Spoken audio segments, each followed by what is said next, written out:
தம்பி, நீங்க வேலை பழகினது மட்டும் இருக்கக்கூடாது. சில பழக்க வழக்கங்களை பழகினாலும் இருக்கும்.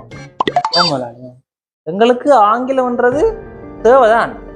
ஆனா தமிழ்லானுங்க உயிர். விளங்குதோ? எந்த விஷயமும் தமிழ்ல தான் கதைக்கணும். கேட்கறதா இருந்தாலும் சொல்றதும் தமிழ்லாம் கேட்கணும். விளங்குதா? சரி ஓகே. அந்த பேப்பர்ல தேவையான சாமான்லாம் எழுதியிருக்கேன். நாங்கள் போய் வாங்கிட்டு வாப்போ. சரி மேடம். பேப்பர்ன்ற தமிழ் இங்கிலீஷ். சரி, தமிழ் போலக்கு. முதலாளி எல்லாம் வாங்கிட்டேன். ஆனா சூரியப்பட்டி மட்டும் இல்லையா? சூரியப்பட்டியோ? நான் அப்படியே சாமான் சொல்லவே இல்லை உன்கிட்ட. அதான் முதலாளி சாரமா இருக்குமே சூரியப்பட்டி. டேய் சன்பாக்ஸோடா. முதலாளி வாயிலடி. இங்கிலீஷ்ல கதையக்கூடாது, தமிழ்ல தான் கதைக்கும். தமிழ் எங்களை உயிர். கடவுளே, உனக்கு போய் நல்லா சொன்ன பேர என்ன செருப்பாளியா அடிக்கும். போடா போய் அந்த பக்கம் வயர் விட்டு இருக்கேன், போய் விழு. சரியா?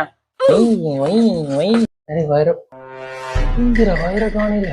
முதலாளி என்ன தர்றீங்க? இது இந்த வயிற காணிலடா. இந்த வயிறு ஒன்று பாருங்க. அட இதேண்டா ஃபுல்லா அழுத்த நீங்க வயிறு அழுக்க சொல்லி அதான் ஃபுல்லா அழுத்து விட முடிச்சு.